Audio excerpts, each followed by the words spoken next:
2 of Whistler, 3 a.m. 3, 2, 1, go. Not long ago, a family moved in directly next to us. The previous owner, Mrs. Maddie, passed away at age 105. She'd lived a good, long life. Our new neighbours seemed like they'd fit in just fine. They believed the welcoming committee, took my dad's advice about the locking shutters since they had a young child of their own. Whatever newspaper clippings were in that manila envelope, whatever evidence, my dad never let us see. But I imagine it must have been awfully convincing since our neighbours got along with no issues for the first month. One night, when our new neighbours had to leave town, they sent their son Holden to stay with us. He was 12, a year under me in school. I didn't know him well before that night, but as soon as his parents dropped him off after dinner, I could tell it was going to be a bad time. Do you know who was always out there whistling every night? Holden asked the moment the adults left the room. The three of us were sitting in the den, some Disney movie playing idly on the television. My sister and I exchanged a glance. We don't talk about that, I said. I think it's that weirdo that lives in the big yellow house on the corner, Holden said. Mr. Tolls? My sister asked. No way, he's really nice. Holden shrugged. Must be a psycho killer then. Nola tensed. We don't talk about it, I repeated. Let's go in my room and play Nintendo. We spent the next few hours playing games, eating popcorn, and then watching movies. Typical sleepover, but I could see that Holden was getting antsy. After my parents had wished us a good night, locked the blinds and got to bed, Holden stood up from his beanbag and walked over to where Nola and I were sitting on my bed. Have you ever tried looking? Wait, fuck. Have you ever tried looking? He asked. It's nearly time. Like most sleepovers, we'd conveniently ignored any suggestion of a bedtime. I was shocked to see he was right. It was almost 3 a.m. I sighed. We don't. See, I can't even try to look because my dad locks the blinds every night and he hides the key. He continued, ignoring me. So does our dad, said Nola. No, replied Holden. No, he doesn't. You saw him do it, I said, a little sharper than I meant to sound. Holden grinned. Your dad locks the blinds, yeah. He doesn't hide the key. He keeps it right in his normal keychain. So? I asked. I already knew what he would say next, because I'd noticed that my dad didn't bother hiding the key anymore. After all these years, because he knew we took it seriously. So, after your dad locked up, before your parents went to bed, I went to the bathroom, and on my way I may have peeked into their room, and I may have seen your dad's keychain on his nightstand, and maybe I went and borrowed the key to the blinds. Nolan and I stared, and his grin only grew wider. You're lying, I said. Holden shrugged. You can check if you want. Just open your parents' door and look. You'll see his keychain right there on the nightstand. Stay here, I told both of them. Don't move a muscle. I hurried over to my parents' room, but hesitated at the door. If Holden wasn't lying, my dad would be angry, beyond angry. I was scared thinking about it, but more scared of an open window with the Whistler right outside. I opened the door, barely an inch, and looked in, but it was too dark to see. Taking a deep breath, I walked into the room. 2 steps into the dark, I froze. The whistling started, and I could hear it clearly from my parents' room. I never realized, but they must have heard the sound every night since we moved into the house. They never told us. I don't think I could have slept through it.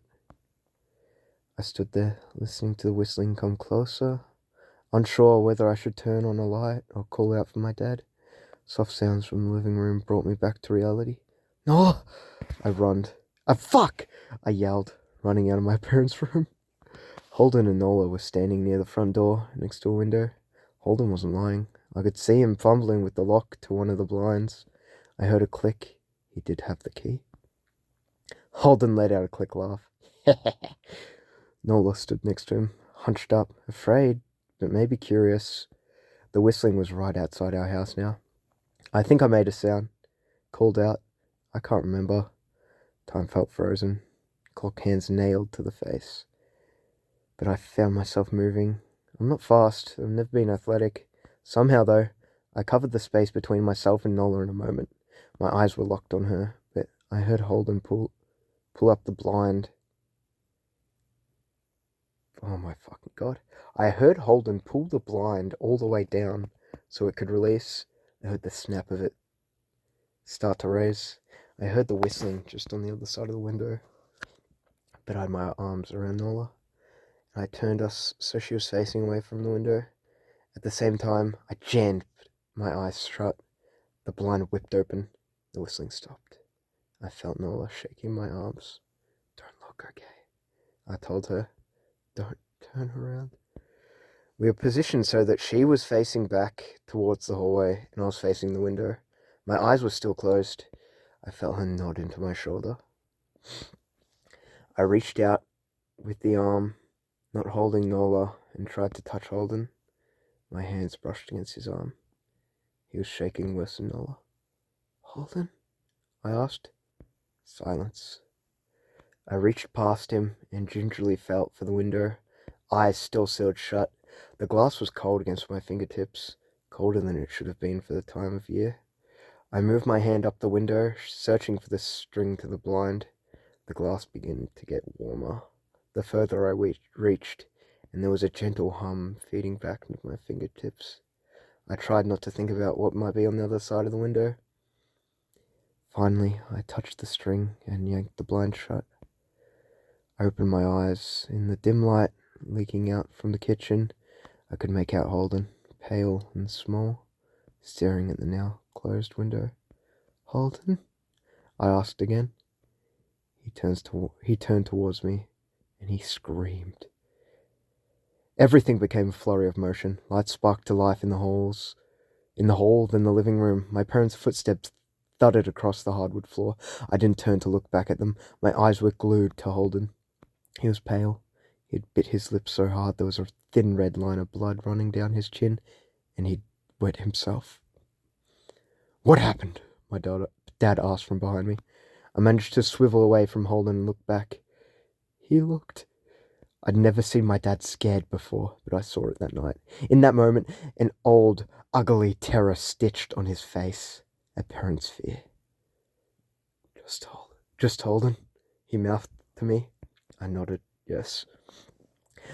My dad let out a breath. He looked so relieved. I nearly expected him to cheer. But then he turned to Holden and my dad's face changed. I wondered if he felt bad for feeling good that Holden was the only one that looked. There was a knock at the door. We all froze. Holden whimpered. Don't answer it, my mum said. She stood at the threshold of the hall. I'd always thought she was a skeptic and just humoured my dad about the windows and the whistler, but that night we were all believers. I noticed that both of my parents held baseball bats. They must have taken from their bedroom. The knock came again, a little louder this time. Please don't open the door, Holden whispered. My dad walked over him, hugged him close. We won't, my dad promised, still holding his bat. Nothing's coming in here tonight. Thud, thud, thud. This time the knocking was loud enough to rattle the door. Holden screamed again and Nola clutched her arms around my neck. My mum came over and knelt down next to us, wrapping my sister and me close. Thud, thud, thud. Call the police, my mum whispered to my dad.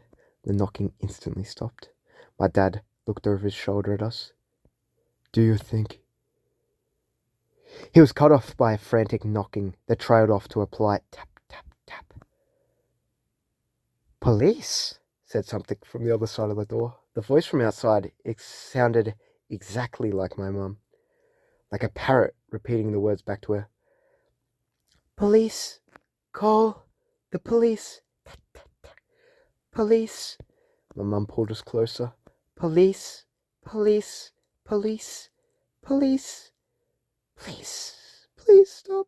I heard her whisper. I don't think calling them will help, my dad said. How will we know when they're the ones at the door? The knocking came back harder than before. The door shook, then it stopped. After a long moment, I heard the knocking again, but it was coming from our back door. We all turned together towards the back door, but the knocking immediately returned to the front. Front to back, back to front, loud then quiet, then loud again. Suddenly, the sound was coming from both doors at once, big, heavy blows like a sledgehammer. Then something started rapping against all of the windows in the house. Then the walls. It was like we were living inside a drum with a dozen people trying to play at once. Or we were turtle, and something was attempting to claw us out of our shell. Stop! Holden yelled. The knocking died. I won't tell, Holden said, staring at the door. I promise I won't tell anyone what I saw. Just please go away. We waited for nearly a minute, and we heard it. Soft tap, tap, tap.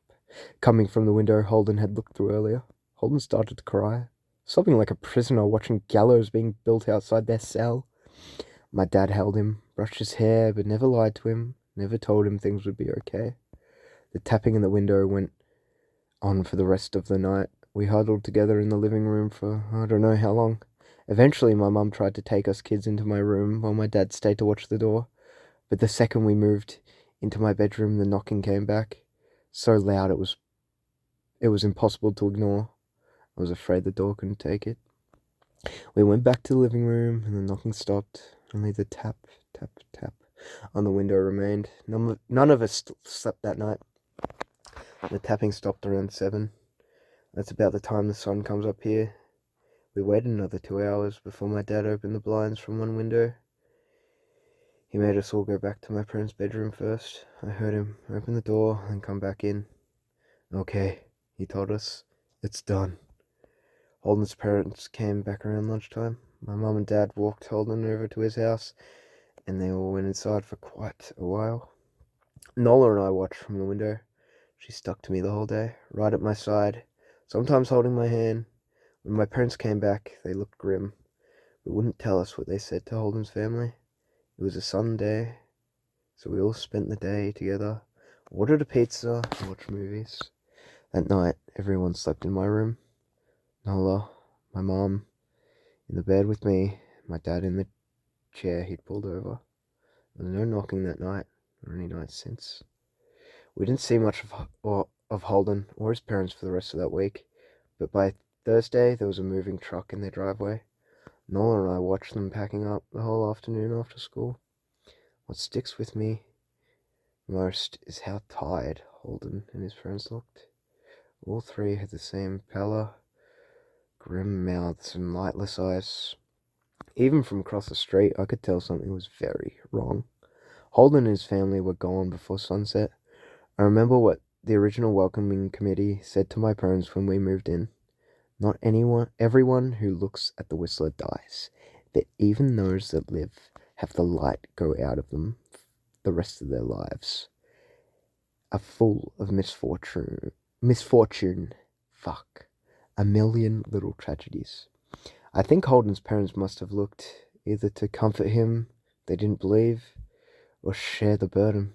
If they did, I watch Nola some days, happy and young and alive. I wonder if I'd been slower if she'd looked out the window that night. Would I have looked too? To comfort her? To share that burden? I'm glad I don't have to find out. We still live in that house, in that neighborhood. We still hear our whistler walking past every night. The blessings, the luck. The good things here are too good to leave, but we're careful. We don't have friends over to spend the night anymore. My dad hides the key to the blinds very, very well. Not that I've gone looking. Some things you just don't need to look for.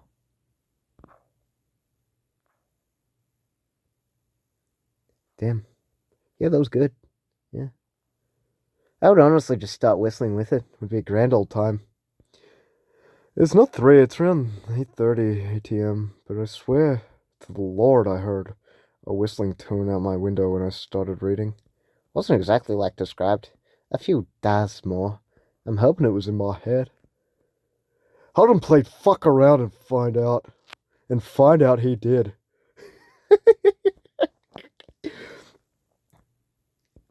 Wait, so the Whistler is both a bad and a good? And people gives people fortune, but gets angry when people look at it? As an older brother, the run to Shield Nola actually made me feel dread in italics. What the fuck? Oh, that was Whistler 3:03 a.m. Good story, good story.